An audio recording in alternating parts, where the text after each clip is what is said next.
बिस्मिल्लाहिर्रहमानिर्रहीम। आज जिस टॉपिक पे मैं बात करने जा रहा हूँ वो ये है कि हमें किसी से तवक्कुआत वाबस्ता करनी चाहिए या नहीं करनी चाहिए। एक्चुअली आज से कुछ अरसा पहले मेरा एक कंसेप्ट था, never say sorry and never say thanks to anyone. ये मेरा एक कंसेप्ट था। इस कंसेप्ट की जो लॉजिक थी वो ये थी कि जब हम किसी से सॉरी बोलते हैं अपनी किसी गलती पे, तो इससे बेहतर है कि हमें वो गलती नहीं करनी चाहिए। ऐसा अगर हमें कल को सॉरी बोलना पड़ जाए तो उससे बेहतर है कि हम गलती ना करें। और अगर हम किसी से थैंक्स बोलते हैं, कोई हमारे मदद करता है, कि हमारे काम आता है, तो हम उसे थैंक्स बोलते हैं, तो हमें उसे थैंक्स नहीं बोलना चाहिए। हमने अगर थैंक्स ही बोलना है तो फिर हम उससे तवक्कुआत क्यों वाबस्ता कर लेते हैं। तो हमारी वो तवक्कुआत होती हैं जो वो पूरी कर रहे होते हैं। बहरहाल ये एक कंसेप्ट था, never say sorry and thanks.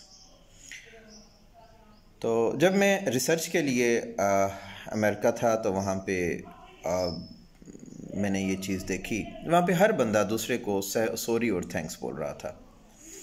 Even रास्ते में चलते हुए अगर किसी से टक्कर हो जाती है तो वो एक दूसरे को सॉरी बोल रहे होते थे। हालांकि किसी की गलती नहीं भी होती थी फिर भी वो सॉरी बोलते थे। अगर जाते हुए कोई किसी के लिए अगर दरवाज़ा ओपन कर देता था तो उसके लिए थैंक्स बोल रहा होता था। कोई रास्ता छोड़ देता था वो उसको थैंक्स बोल रहा होता था। मतलब ये वर्ड्स बहुत ज़्यादा थे, थैंक्स और सॉरी। तो मैं बड़ा हैरान होता था कि ये लोग एक दूसरे को इतना थैंक्स और इतना सॉरी क्यों बोलते हैं। फिर जब मैंने कंपैरेटिव स्टडीज़ देखी अपने सोसाइटी की और अमेरिकन सोसाइटी की, तो वहाँ पे इंडिविजुअलिज़म था। लोग इंडिविजुअल रहना पसंद करते हैं। हमारे यहाँ पे कल्चर जो है, यहाँ पे कंबाइंड सिस्टम पसंद करते हैं। इवन हम अपने फैमिलीज़ पे, अपने ब्रदर्स पे, अपने रिलेटिव्स पे, अपने फ्रेंड्स पे, अपने नेबर्स पे हम डिपेंड करते हैं बहुत से मामलात में। तो मुझे ये समझ आई कि वो लोग ना किसी से एक्सपेक्ट करते हैं, ना किसी का कोई नुकसान करते हैं। इसलिए जब भी उनसे कुछ ना कुछ गलती होती है या कोई उनकी फेवर कर देता है तो वो फ़ौरन थैंक्स और सॉरी बोलते हैं, क्योंकि वो इंडिविजुअलिज्म का शिकार होते हैं, इंडिविजुअल रहना पसंद कर रहे होते हैं। तो मैंने ये एनालाइज़ किया कि जब हम पाकिस्तान में मैं आया तो मैंने यहाँ पे देखा, फिर मैंने उस एंगल से उसको स्टडी किया, मैंने मॉनिटर किया। तो यहाँ पे जिससे भी मैंने तवक्कुआत वाबस्ता की, हमेशा उसने मेरी उस तवक्कुआत को, उस हम कह सकते हैं कि जो हमने यकीन को ठेस पहुँचाई। वो पीएन से लेके वो एक प्रोफेसर तक, वो एक लो क्वालिटी से लेके वो हाई लेवल के किसी भी इंसान ने उस जो मैंने एक्सपेक्टेशंस की थी या मैंने जो उस पर यकीन रखा था वो मेरा टूटा वहाँ पे।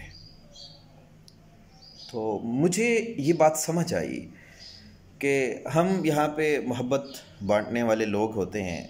हम फ़ौरन हर किसी पे ट्रस्ट कर लेते हैं, फ़ौरन हर किसी के से जो है तवक्कुआत वाबस्ता कर लेते हैं। तो ये हम गलत करते हैं और उसका नुकसान ये होता है कि हमें फिर खुद ही पछतावा हो रहा होता है, हमें खुद ही दुख हो रहा होता है कि हम क्यों ऐसे खामखा ट्रस्ट कर रहे थे, हम क्यों ऐसे खामखा तवक्कुआत वाबस्ता करके बैठे थे। हाँ, हम भी अपनी इस सोसाइटी में लोगों को अगर कोई काम आ जाता है किसी भी लेवल पे, तो हम उसका थैंक्स बोलें, थैंक्स बोल के हम उससे जान छुड़ा लें। और अगर हमसे कोई गलती हो जाती है कहीं पे किसी से कि किसी भी पॉइंट ऑफ व्यू से हमारी वजह से हमें समझते हैं कि तकलीफ़ हो गई किसी को, उससे सॉरी बोलें और जान छुड़ा लें। तो ये एक आजकल की सोसाइटी का हमारा एनालिसिस है कि थैंक्स और सॉरी बोल के अपने आप को दोबारा इंडिविजुअलिज़म की तरफ ले जाएं। और मैं उम्मीद करता हूँ कि इस तरह से हमारी जो सोसाइटी में जो एक एक्सपेक्टेशंस हैं जिसकी वजह से बिगाड़ भी पैदा हो रहे होते हैं, हम एक्सपेक्ट कर लेते हैं और फिर बाद में वो एक्सपेक्टेशंस पूरी नहीं होती और जिसकी वजह से बिगाड़ पैदा होते हैं, तो उन मामलात से भी हम बच सकते हैं। तो ना किसी से कोई तवक्कुआत वाबस्ता की जाएँ। हाँ, अगर कोई आपके काम आ जाता है, that's well and good, you have to say sorry. Thank you very much.